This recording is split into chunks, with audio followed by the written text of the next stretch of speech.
le pape simple et humble.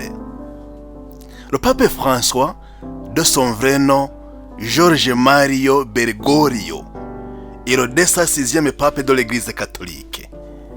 Il a été élu le 13 mars 2013, devenant le premier pape non européen depuis plus de 1200 ans, ainsi que le premier pape jésuite et le premier pape d'Amérique latine. Sa vie avant le pontificat, enfance et jeunesse. Né le 17 décembre 1936 à Buenos Aires, en Argentine, issu d'une famille modeste d'origine italienne. Il a étudié la chimie avant d'entrer au séminaire, entré chez les jésuites. En 1958, il rejoint la compagnie de Jésus, les jésuites, et devient prêtre en 1969. Il enseigne la théologie et la philosophie dans plusieurs universités argentines. Évêque et cardinal. En 1992, il est nommé évêque auxiliaire de Buenos Aires.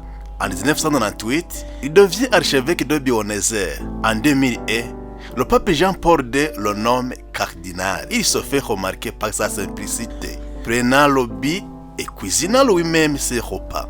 Son élection comme pape. Après la démission de Benoît XVI, le premier pape a démissionné depuis 600 ans. En conclave est convoqué en mars 2013. Le 13 mars 2013, Jorge Mario Bergoglio est élu pape et choisit le nom de François en hommage à Saint François d'Assise, symbole de pauvreté et d'amour pour les pauvres. Quel est le style de gouvernance du pape François? Principe de vie et de gouvernement. Un pontificat basé sur la simplicité, l'humilité et la proximité avec les plus faibles. Il refuse de vivre dans le palais papal et choisit de résider dans la maison Sainte-Marthe, une résidence plus modeste. Il insiste sur une église proche des pauvres et ouverte au dialogue avec tous. Réforme importante. Réforme de la curie romaine pour rendre l'administration du Vatican plus transparente. Lutte contre les abus sexuels dans l'Église avec la mise en place de sanctions plus sévères. Dialogue interreligieux, notamment avec les musulmans et les juifs. Engagement écologique avec l'encyclique Laudato Si 2015 sur la protection de la planète. Soutien aux migrants et aux réfugiés, dénonçant les politiques anti-immigration. Les problèmes rencontrés par le pape François. Opposition interne de certains cardinaux conservateurs face à ces réformes. Gestion des scandales d'abus sexuels qui secouent l'Église. Tension avec certains gouvernements, notamment sur les questions migratoires et sociales. Quels sont les faits exceptionnels de son pontificat? Le premier pape jésuite et premier pape d'Amérique latine, canonisation de Jean-Paul II et Jean-Paul XXIII en 2014. Rencontre historique avec le patriarche orthodoxe Kirill en 2016, une première depuis 1000 ans. Voyage apostolique dans des pays musulmans, renforçant le dialogue interreligieux. Encouragement des jeunes à s'impliquer dans l'Église, notamment à travers les journées mondiales de la jeunesse JMJ. Sa vision sur l'Église. Une Église ouverte, proche des pauvres et tournée vers l'avenir. Une insistance sur l'amour, la miséricorde et le pardon.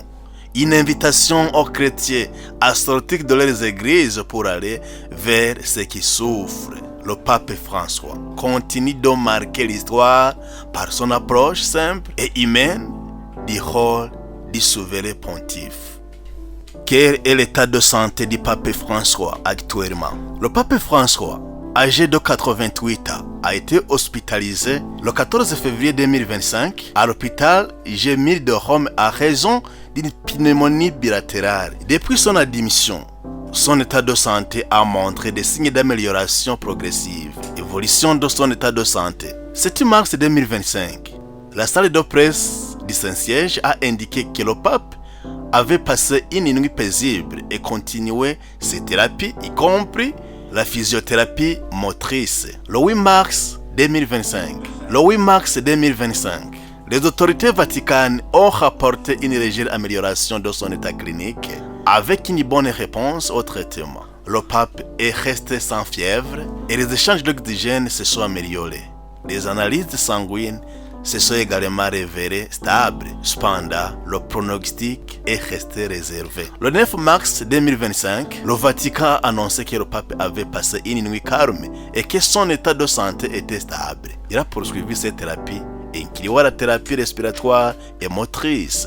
Durant cette période, le pape François a continué à participer aux activités spirituelles depuis sa chambre d'hôpital. Le 9 mars, il a suivi en communion spirituelle les exercices spirituels de la Curie romaine. Le pape a également exprimé sa gratitude envers ceux qui prient pour lui et lui envoie des messages de soutien.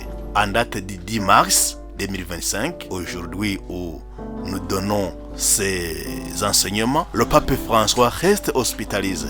Les autorités vaticanes n'ont pas encore communiqué de date précise concernant sa sortie de l'hôpital. Le pape François, en quoi il se distingue des autres papes? Par plusieurs. Le pape François, en quoi il se distingue des autres papes? Il se distingue des autres papes par plusieurs aspects uniques dans son pontificat. Voici ce qui le rend particulier. 1. Premier pape de plusieurs catégories. Premier pape non européen depuis plus de 1200 ans, venant d'Argentine, Amérique latine. Premier pape jésuite appartenant à la compagnie de Jésus, un ordre religieux réputé pour son engagement intellectuel et missionnaire. Premier pape a choisi le nom François en hommage à Saint François d'Assise, symbole de pauvreté et d'amour pour les pauvres. Son style de vie simple et humble. Contrairement à ses prédécesseurs, il refuse de vivre dans le palais apostolique et choisit une résidence plus modeste, la maison Sainte-Marthe. Il se déplace souvent en voiture simple plutôt qu'en véhicule luxueux. Il préfère les contacts directs avec les fidèles, serrant les mains, embrassant les malades, en partageant ses repas avec des personnes en difficulté. 3. Sa gouvernance et ses réformes audacieuses. Réforme de la Curie romaine. Il s'attaque à la bureaucratie vaticane et lutte contre la corruption, lutte contre les abus sexuels. Il met en place des sanctions plus sévères contre les prêtres coupables et demande des enquêtes approfondies. Simplification de l'Église. Il insiste sur une Église plus proche du peuple et moins favorisée et moins focalisée sur les privilèges.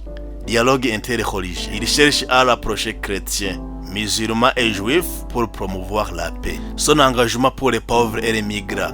Il critique le capitalisme sauvage et défend une économie solidaire. Il condamne les politiques anti-migrants et appelle à l'accueil des réfugiés. Il milite pour une église des pauvres, dénonçant les inégalités sociales. Son message écologique fort. Il est le premier pape à consacrer une encyclique à l'environnement, Laudato Si, en 2015, où il appelle à protéger la planète contre la destruction. Il insiste sur la lutte contre le changement climatique et critique les multinationales qui polluent la nature. Son ouverture au débat sensible. Il adopte une approche plus ouverte sur des sujets comme l'accueil des personnes LGBT positives dans l'Église, le rôle des femmes, bien qu'il ne soutienne pas l'ordination des femmes prêtres, la possibilité d'ordonner des hommes mariés dans certaines régions. Sa proximité avec le peuple. Il utilise un langage simple et direct, compréhensible pour tous. Il téléphone personnellement à des fidèles pour les réconforter. Il sort du Vatican régulièrement pour rencontrer des malades, des prisonniers et des pauvres. Quels sont les faits exceptionnels de son pontificat? Rencontre historique avec le patriarche orthodoxe Kirill en 2016, une première depuis 1000 ans.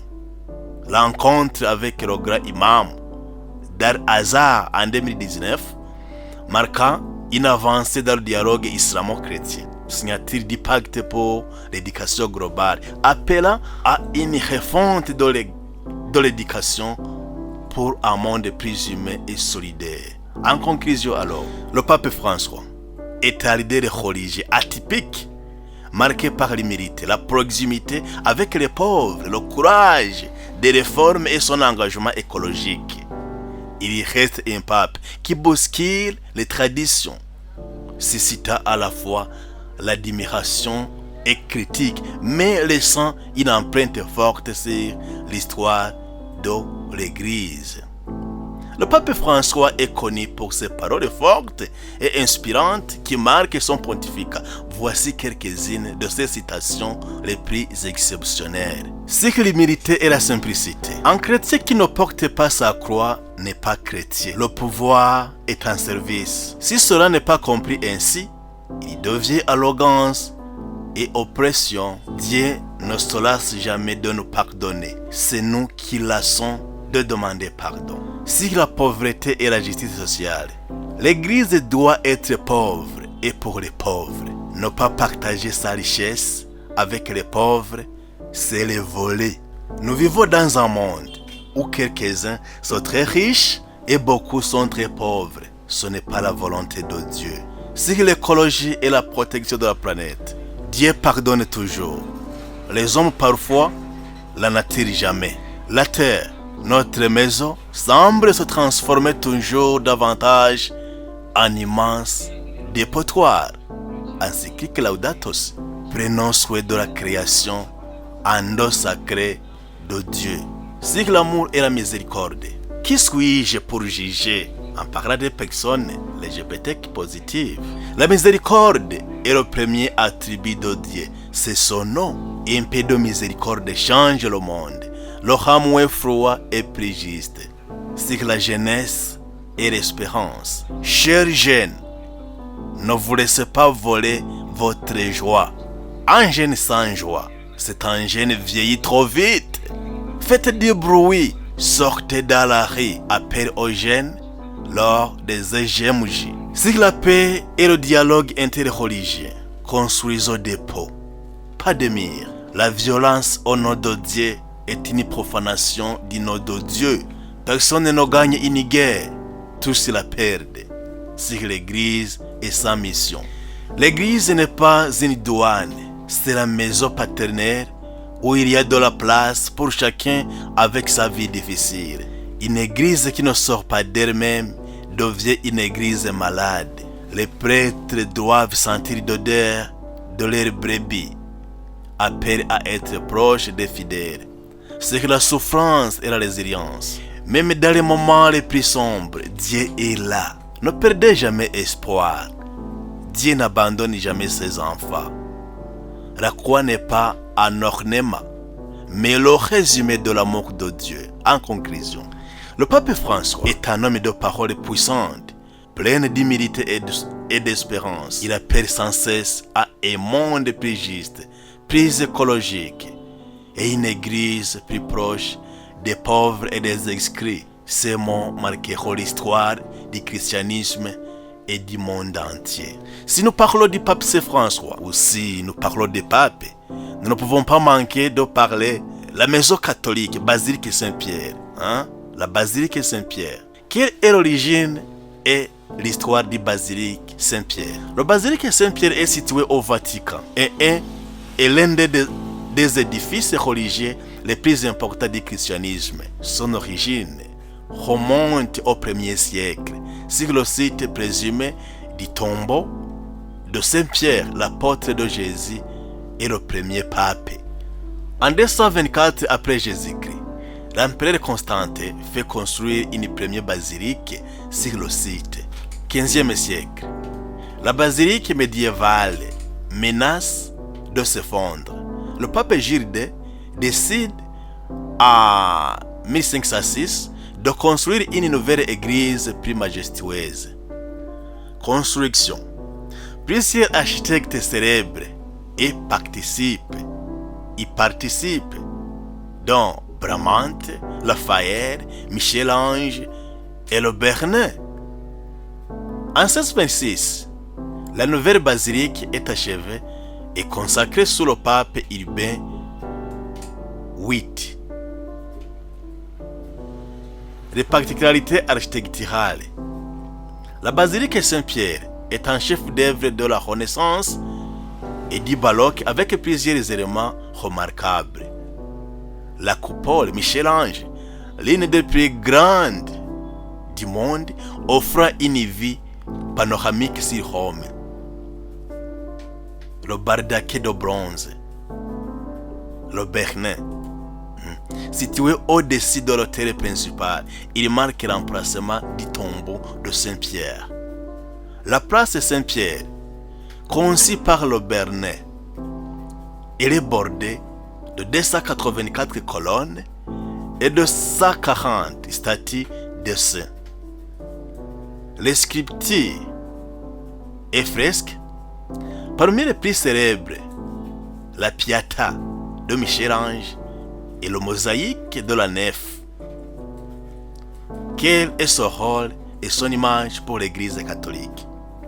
La basilique Saint-Pierre est le cœur du catholicisme et un symbole puissant, lié de pèlerinage. Des millions de fidèles visitent chaque année le tombeau de Saint-Pierre, centre du Vatican. C'est ici que le pape célèbre les grandes messes et bénédictions comme le Lobby et Orbi, siège de l'autorité papale, lié des cérémonies de canonisation, des conciles et des audiences papales, témoignage de la grandeur de l'Église. Son architecture et sa richesse artistique expriment la puissance et la spiritualité du catholicisme. En conclusion donc, la basilique Saint-Pierre est bien plus qu'un monument historique. C'est le symbole spirituel et institutionnel de l'Église catholique. Elle incarne la foi, l'histoire et la mission universelle du Vatican dans le monde chrétien. Si nous avons parlé de l'Église, ou tout du moins de la basilique Saint-Pierre, nous ne pouvons pas ignorer à vous parler Chapelle Sixtine. La Chapelle Sixtine est l'un des trésors artistiques les plus célèbres du monde, situé dans le palais apostolique au Vatican. Elle est celle de chapelle privée du pape et de lieu officiel pour le conclave. Élection du pape, vous le savez. Le nom. Elle porte le nom du pape Sixte IV, qu'il a fait construire entre 1473 et 1481. Architecte Baccio Pontelli, sous la direction de Giovanni de Dorci. Fonction initiale, lieu de prière et de cérémonie pontificale. D. Les particularités artistiques. La chapelle Sixtine est surtout connue pour ses fresques exceptionnelles réalisées par Michel-Ange et d'autres artistiques de la Renaissance. La voûte, tout du moins en 1508, en 1512, Michel-Ange, commandé par le pape Jules II, présente des scènes de la Genèse avec la célébration création d'Adam, où Dieu talamé à Adam. Incrit les figures des prophètes et des sibylles, annonçant la venue de Christ. Le jugement dernier, en 1536-1541, Michel-Ange, peint sous le pontificat de Paul III, représente le retour du Christ pour juger l'humanité avec des anges saints et damnés. Œuvre monumentale de 13,7 mètres sur 12,2 mètres. Autres fresques. Les murs latéraux sont décorés par des artistes comme Botticelli, Ghirlandaio et Perugino. Illustre des scènes de la vie de Moïse et du Christ. Importance religieuse et historique, liée du conclave. C'est ici que les cardinaux élisent le nouveau pape. La fumée blanche, élection réussie ou noire, vote non concluant, sort de la cheminée de la chapelle. Lieu des messes papales, notamment pendant la semaine sainte. Patrimoine universel, un chef d'œuvre de l'art religieux et de la Renaissance, visité par des milliers de pèlerins et de touristes chaque année. En conclusion, la chapelle Sixtine est bien plus qu'un simple lieu de culte. C'est un joyau artistique, un symbole de la papauté et un haut lieu de l'histoire chrétienne. Son plafond et son jugement dernier comptent parmi les plus grandes œuvres d'art de tous les temps. Si nous vous avons parlé que le pape François est le 266e pape, laissons-nous avoir de bouquet de vous dire les 20 premiers papes depuis le pape Saint-Pierre. Les 20 premiers papes depuis Saint-Pierre. Saint-Pierre en l'an 33-67. Avant d'être pape, pécheur en Galilée, frère d'André, devient disciple de Jésus et est surnommé Pierre, le roc. Principe de gouverner de ce pape. Gouverne l'Église en prêchant la foi en Jésus comme Messie et Fils de Dieu. Instaure une structure apostolique et envoie des missionnaires. Problème rencontre. Persécution sous Néron. Difficulté à maintenir l'unité entre juifs et gentils chrétiens. Changement apporté. Organisation de l'église primitive avec des évêques et diacres. Évangélisation de Rome. Mort. Crucifié la tête en bas à Rome sous Néron. Nous sommes en 64 ou 67. Canonisation. Canonisé par tradition comme le premier pape et martyr. Principe de vie. Tu es Pierre, et sur cette pierre je bâtirai mon église. Deuxième pape, c'est l'un. 64 ou 67, 76, 79. Avant d'être pape, originaire de Volterra, converti par Saint Paul. Principe de gouverner. Développe l'église malgré la persécution. Organise les premières paroisses. Problème rencontre. Oppression de la part des autorités romaines. Changement apporté. Instaure le port du voile pour les femmes à l'église. Assassiné probablement martyr.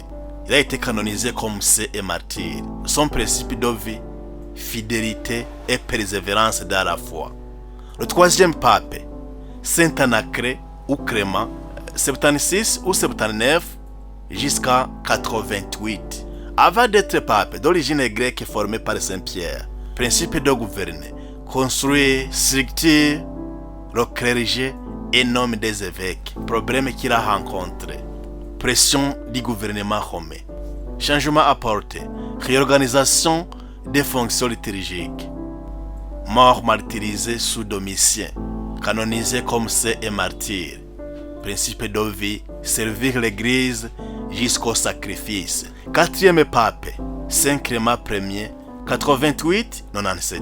Avant d'être pape, noble romain converti par Saint Paul, principe de gouverner, écrit une lettre aux Corinthiens affirmant l'autorité du pape. Problème rencontre. Division dans l'église et persécution. Division dans l'église et persécution. Changement apporté. Développement des structures ecclésiastiques.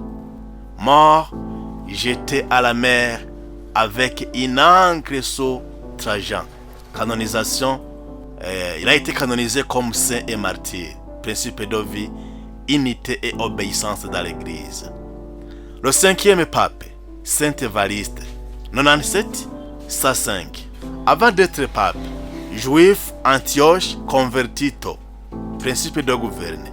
Renforce l'organisation paroissiale. Problème rencontré. Début des hérésies gnostiques. Changement apporté. Structuration des paroisses. Mort, martyr sous Trajan. Canonisé comme saint. Principe de vie. Défendre la vérité de l'évangile.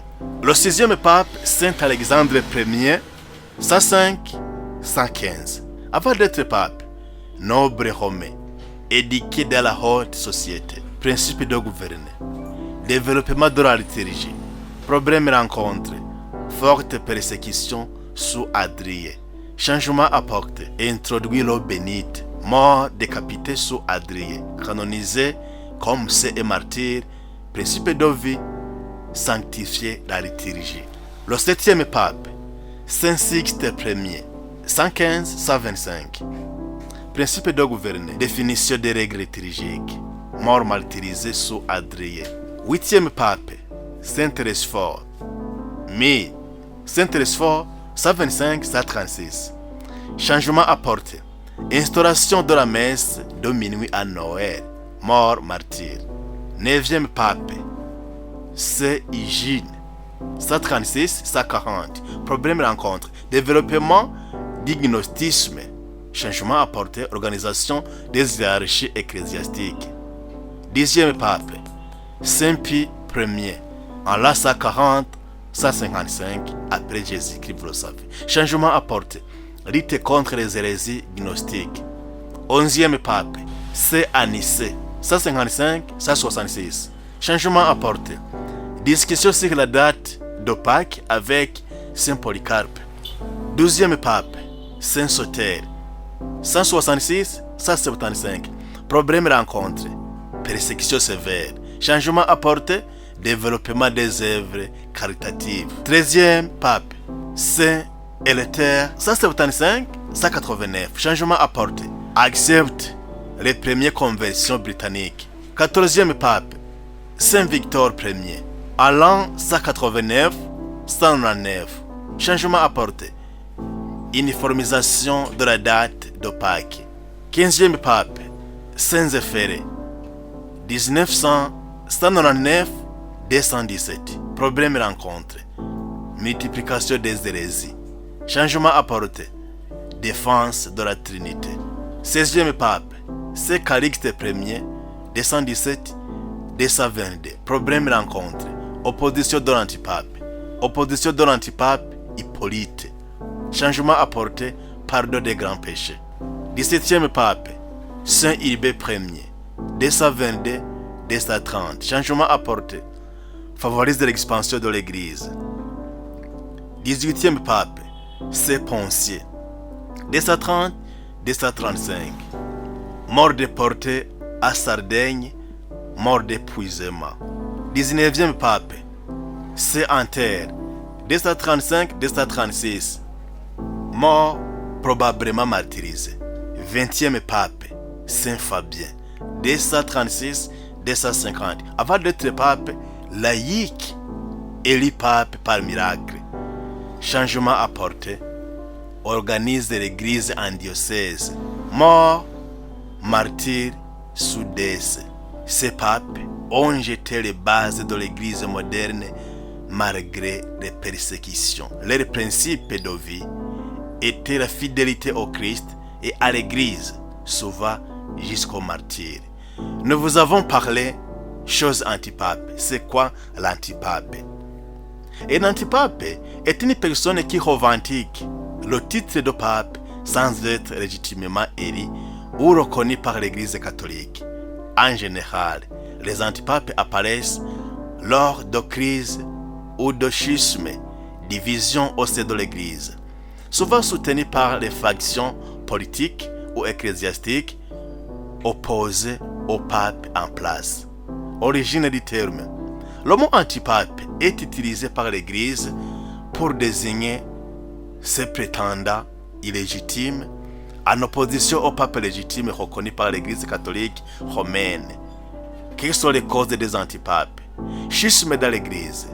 Lorsqu'il y a des divisions internes, des groupes peuvent élire un pape rival. 2. Influence politique. Certains empereurs ou rois ont soutenu des antipapes pour contrôler l'Église. 3. Élections contestées. Parfois, des candidats revendiquaient la papauté après une élection compliquée. Exemple d'antipape célèbre, Hippolyte de Rome, 217-235, premier antipape connu, opposé au pape Calixte Ier. Clément III, 1080-1100, soutenu par l'empereur Henri IV contre le pape Grégoire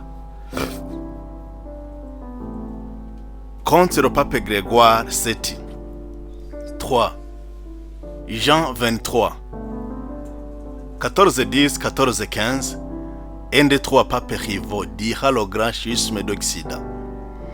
Le grand schisme d'Occident, 1378-1417, un des moments les plus célèbres de l'histoire des antipapes. À un moment, 3 hommes se prétendaient papes. Urbain VI, pape officiel à Rome. Clément VII, antipape soutenu par la France à Avignon. Jean 23, un autre antipape à Pise. Le schisme fut résolu par le concile de Constance en 1417 qui élit un seul pape légitime, Martin V. Quelle est la différence entre un antipape et un pape légitime? Un pape n'est pas reconnu comme successeur de Saint-Pierre. Un antipape n'est pas reconnu comme successeur de Pierre et n'a pas l'autorité spirituelle légitime. Un pape légitime est élu selon les règles officielles et reconnu par l'Église catholique. Conséquences des antipapes. Division et confusion dans l'Église. affaiblissement de l'autorité papale, intervention politique dans les affaires religieuses. Aujourd'hui, il n'existe plus d'antipape reconnu officiellement, mais certains groupes traditionnalistes ou dissidents revendiquent parfois des papes illégitimes. Un peu d'homme ou un résumé. Un antipape est un pape rival qui s'oppose au pape légitime, souvent à cause de querelles politiques ou ecclésiastiques. Si nous vous avons parlé de la succession des papes, laissons-nous vous dire comment la mort d'un pape était proclamée. Lorsqu'un pape meurt, un protocole strict est suivi pour officialiser son décès. A. Vérification de la mort. Le décès du pape est confirmé par le Camerlengue. Le Camerlengue, le cardinal chargé de l'administration du Vatican à l'absence de pape. Autrefois, il frappait doucement la tête du pape avec un marteau en argent à l'appeler par son nom de baptême 3 fois. Aujourd'hui, cette méthode est abandonnée et la confirmation se fait médicalement. B. Annonce officielle.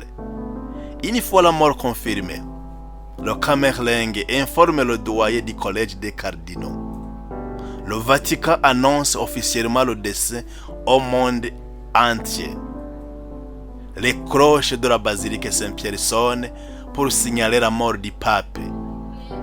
C. Funérailles et deuil. Le pape est exposé dans la basilique Saint-Pierre pour permettre aux fidèles de lui rendre hommage. Ces funérailles ont lieu généralement dans les 4 à 6 jours après sa mort. Il est enterré dans la basilique Saint-Pierre où seront ses volontés. Comment un nouveau pape est élu? Après la mort ou la démission d'un pape comme Benoît XVI en 2013, un conclave est organisé pour élire son successeur.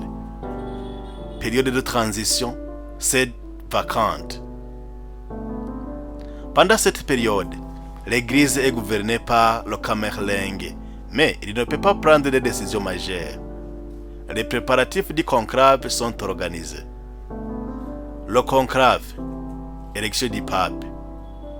Tous les cardinaux de moins de 80 ans se réunissent dans la chapelle Sixtine au Vatican.